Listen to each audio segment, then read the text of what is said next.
Bonjour et bienvenue dans ma chaîne Mon Testament. C'est l'histoire de mon mariage sous forme de livres et de vidéos.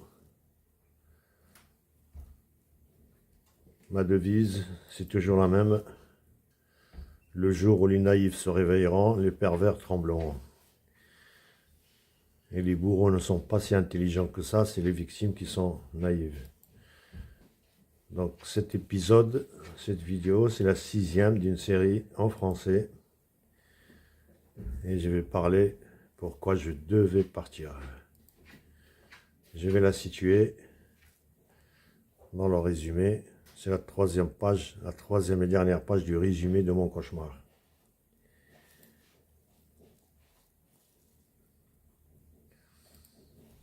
En fait, c'est la 4e page du résumé du livre et la 3e du résumé de mon cauchemar. Donc, quand j'ai compris ce que je vous ai expliqué dans les 5 vidéos d'avant, quand j'ai compris ce qui se tramait dans mon dos, j'avais 6 choix. Divorcer amiable, je vous en ai parlé. Demander le divorce. Je l'ai fait, il y a l'ONC, séparation, c'est compliqué. Et en plus, il fallait s'entendre sur le patrimoine. Et la mère de mes enfants demande l'usufruitier total. C'est ce qui a coincé au début. Et donc, troisième solution que j'avais, c'est se suicider. Ben, je vous en ai parlé. Commettre un crime, je vous en ai parlé. Et je devais, pour l'instant, provisoirement, je reste au garage. J'y suis resté pendant 3 ans. Et après, il y avait un autre plan qui m'a été réservé. Voilà l'ambiance totale. Alan, c'est moi. J'étais là. Et la mère de mes enfants qui s'épiait et qui contrôlait tout par la complicité des enfants, d'une voisine surtout, peut-être d'autres. Et là, j'étais là, le premier jugement, malgré dans l'accord écrit amiable, je devais conserver les deux lots là, et la mère conserverait le plus grand des lots, c'est celui-là.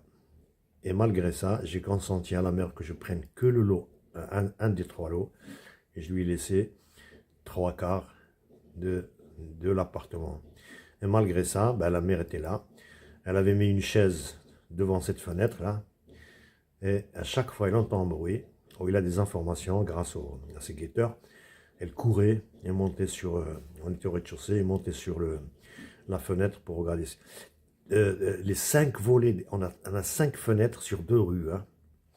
Les 5 fenêtres étaient entrouvertes, toujours entrouvertes. Et les vitres ici, pour épier tout, il utilisait tout le monde pour ça. Donc j'étais dans une ambiance de surveillance totale et sous la menace d'accusation. Qu'est-ce qui s'est passé ici? J'étais épié pour... Et c'est là qu'il y avait certaines femmes, comme la voisine, le corbeau là, qui venait me voir pour me proposer des choses bizarres. C'était pour me piéger. Hein. Il y avait une autre dame métisse, pareil, comme quoi son mari lui suffit pas et que bon... Mais tout ça, c'était des pièges. Et le pire, c'est elle faisait le tour. Elle faisait le tour du quartier et attendait le moment propice pour m'accuser d'inceste avec ma fille malade psychologique.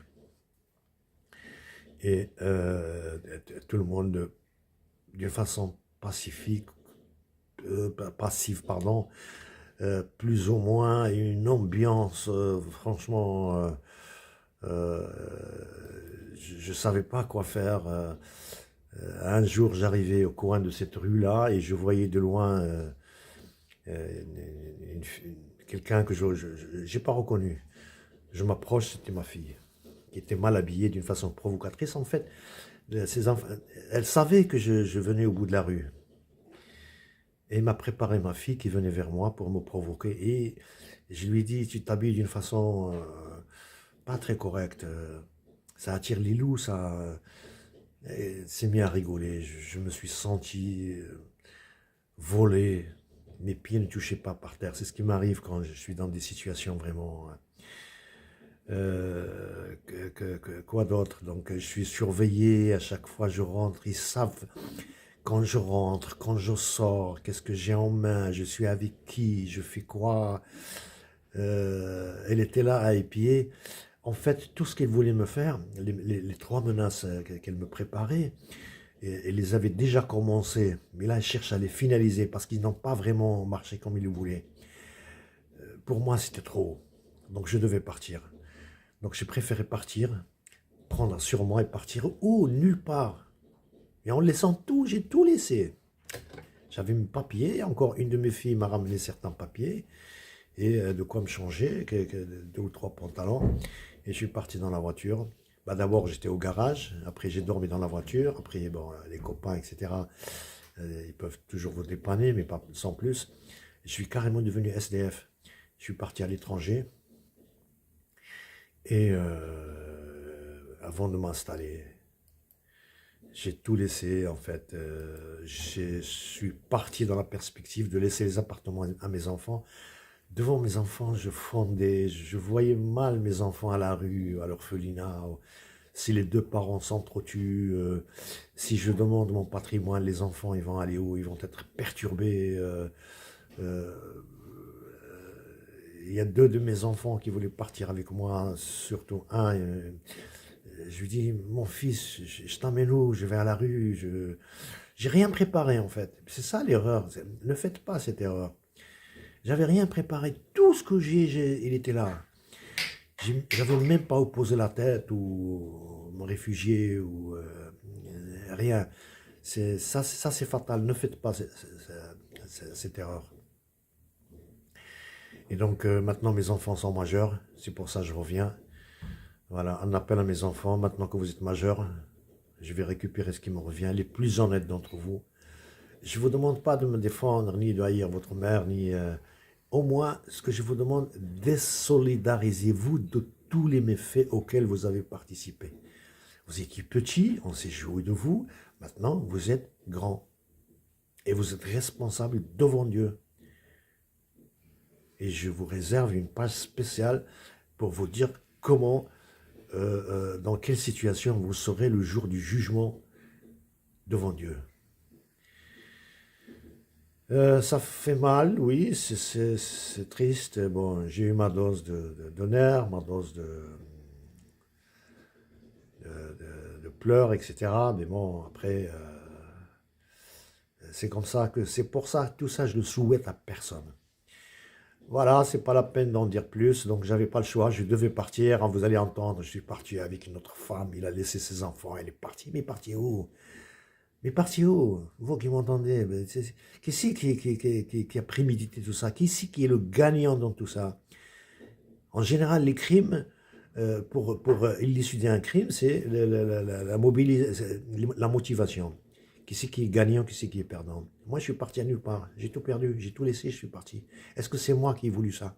C'est impossible. Il faut vraiment que je sois dingue. Par contre, elle est confortable.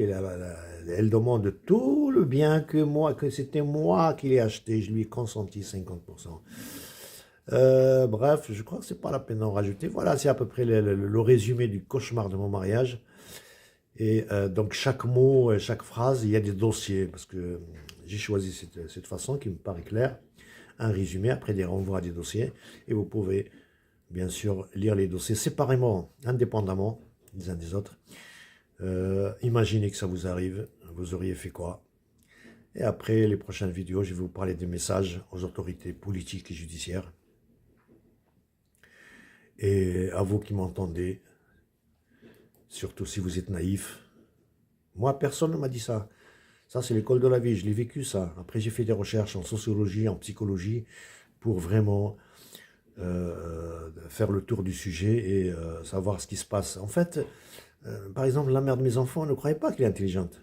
C'est pas de l'intelligence, hein, c'est de la perversité. Hein. Et moi aussi, je peux faire tout ça. Je peux faire pire que ça. Mais ma morale ne me permet pas. Je peux pas. Je peux pas. Je peux faire ça aussi. Je peux. Mais je le veux pas. Et après, à mes enfants, pour leur dire, vous êtes grands, vous avez le droit et le devoir de connaître la vérité. Simplement, tout simplement. Je vais vous en parler la prochaine fois. Et après, à la mère de mes enfants, tu peux me trahir. Voilà, dans votre tribu, c'est comme ça le mariage. Hein. Et tout ce que tu as fait là, c'est pour l'argent et l'immobilier. Ben, les femmes qui se donnent pour l'argent, elles sont plus honnêtes, hein, parce qu'ils sont tarifés, chronométrés. Voilà, voilà, je pense que ça suffit, hein. Donc à la prochaine.